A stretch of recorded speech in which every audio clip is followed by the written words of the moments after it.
terlihat kalian terlihat antusias sekali untuk mengikuti pembelajaran bersama Ibu. Sehatkah kalian? Baik. Sebelumnya marilah kita berdoa terlebih dahulu supaya dalam pembelajaran ini mendapatkan kelancaran dan kecerdasan. Berdoa dalam hati, mulai. Selesai. Baiklah, kita akan menyanyikan lagu nasional yaitu Halo Halo Bandung. Baik, terima kasih kalian sudah hafal lagu Halo Halo Bandung sebagai penanaman rasa cinta kalian kepada negara Indonesia ini. Baiklah, sebelumnya Ibu akan mengecek kehadiran dulu. Ya. Aldian Sarahmat hadir? Baik. Umaira Azhara Subrata. Baik. Alhamdulillah, ternyata hari ini kalian semua bisa hadir dalam pembelajaran yang akan Ibu sampaikan. Baik, di sekarang Ibu akan menyatukan dua kelas, ya.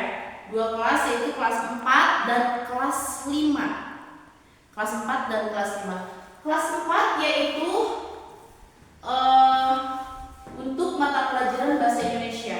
Di minggu kemarin Ibu sudah menjelaskan sekilas tentang apa itu gagasan pokok dan gagasan pendukung, ya. Dan untuk kelas 5 juga Ibu akan menjelaskan tentang alat gerak dan fungsinya pada hewan dan manusia. Baik, kita akan mulai dulu untuk kelas 4. Di sini apa yang dimaksud dengan gagasan pokok dan gagasan pendukung? Gagasan pokok yaitu merupakan topik atau tema atau ide utama dalam sebuah teks, dalam sebuah paragraf. Setiap paragraf itu mempunyai gagasan pokok dan gagasan pendukung. Ciri-cirinya yaitu kalau gagasan pokok berada di awal dan di akhir kalimat, ya. Bisa berupa topik, tema, dan ide. Sedangkan jika gagasan pendukung fungsinya yaitu menjelaskan kalimat utama sebagai penjelas, sebagai pendukung dari kalimat utama. Baik, di sini ada contoh. Contoh sebuah teks. Besok adalah hari libur. Andi dan teman-teman berencana untuk pergi ke sungai mencari ikan. Dan Andi dan teman-teman biasa bermain di sungai sepulang sekolah. Tetapi karena besok adalah hari libur, Andi dan teman-teman bisa bermain di sungai sejak pagi hari. Nah, bisa Ibu jelaskan di sini gagasan pokoknya apa, Bu? Gagasan pokok itu kalimat ide pokoknya, ya. Ide pokoknya itu adalah hari libur. Sedangkan kalimat pokoknya adalah besok adalah hari libur.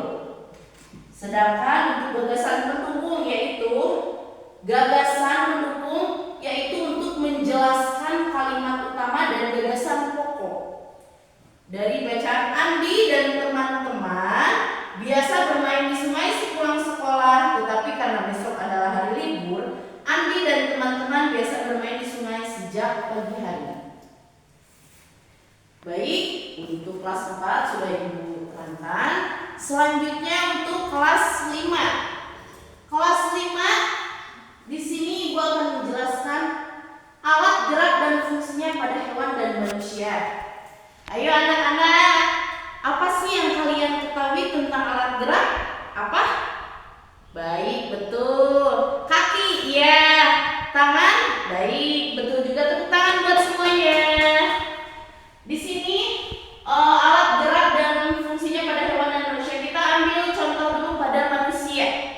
Pada manusia itu kalian sudah pasti tahulah alat gerak pada manusia itu yaitu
Ya, betul ya.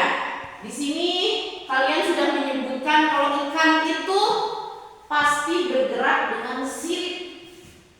Kalian pasti tahu ya, cara bergerak ikan bisa berenang itu menggunakan siripnya. Sedangkan kalau burung itu menggunakan sayapnya. Baik, Ibu hanya bisa menjelaskan sekian. Kemudian Ibu akan memberikan tugas kepada masing-masing kelas, ya. Tiap kelas akan Ibu bagi kelompok menjadi 3. Ya, kelas 4 3 kelompok dan kelas 5 3 kelompok. Di sini Ibu akan bagikan LKPD-nya. Di sini berisi soal-soal yang berhubungan dengan materi yang sudah Ibu jelaskan.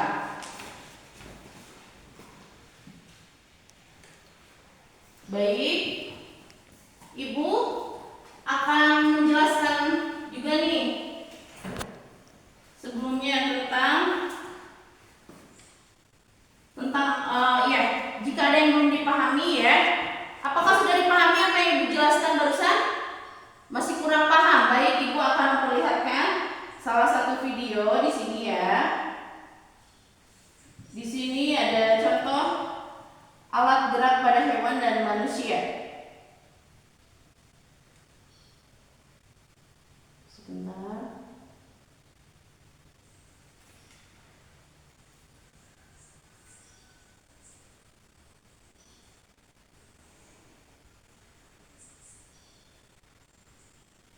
Baik, sudah dimengerti setelah melihat video ini. Untuk mempersingkat waktu, silakan kalian isi LKPD yang sudah berisi soal-soal yang sudah Ibu catat di LKPD tersebut, ya. Ibu akan memberikan waktu kurang lebih 15 menit dari sekarang. Baik, 15 menit sudah berakhir. Tiap-tiap kelas dan tiap-tiap kelompoknya silahkan mempresentasikan apa yang kalian jawab, ya. Untuk kelompok 1 silahkan maju ke depan, ya. Terima kasih buat Ananda Mirsa atas jawabannya. Kemudian kelompok 2 dari kelas 4. Baik, terima kasih juga untuk kelompok 2 dari kelas 4. Kemudian dari kelas 4 kelompok 3 silakan ke depan untuk mempresentasikan hasilnya. Ya, baiklah. Terima kasih, tepuk tangan buat kelas 4. Selanjutnya untuk kelas 5 silakan maju ke depan dimulai dari kelompok 1. Oke, baik. Terima kasih untuk jawaban kelompok 1. Kemudian kelompok 2. Terima kasih juga untuk kelompok 2. Selanjutnya kelompok 3. Baik, tepuk tangan buat semuanya. Dari tiap-tiap kelas, dari ketiga kelompoknya itu ada salah satu kelompok yang jawabannya sangat benar dan Ibu akan memberikan nilai A+ ya. Untuk kelas 4 yang akan mendapatkan nilai A+ yaitu kelompok 2. Tepuk tangan buat kelompok 2. Kemudian untuk kelas 5 yang mendapatkan nilai A+ dengan jawaban yang sangat memuaskan yaitu kelompok 1. Tepuk tangan buat kelompok 1. Baik, setelah Ibu simpulkan untuk kelas 4 kalian 80% sudah bisa menentukan apa itu yang disebut bisa membedakan yang mana gagasan pokok, yang mana gagasan pendukung dari setiap teks yang sudah Ibu berikan dalam LKPD itu ya. Untuk kelas 5 juga kalian Ibu beri tugas alat gerak pada hewan, mencari lagi hewan apa dan alat geraknya, kemudian fungsinya untuk apa. Ibu setelah meneliti kalian dari jawaban yang kalian sampaikan bahwa kalian sebagian besar 85% sudah mengerti tentang alat gerak pada hewan. Tepuk tangan buat semuanya. Baiklah, pembelajaran pembelajaran dari Ibu cukup sekian. Semoga bermanfaat dan terus belajar ya. Mungkin cukup sekian dari Ibu. Wassalamualaikum warahmatullahi wabarakatuh.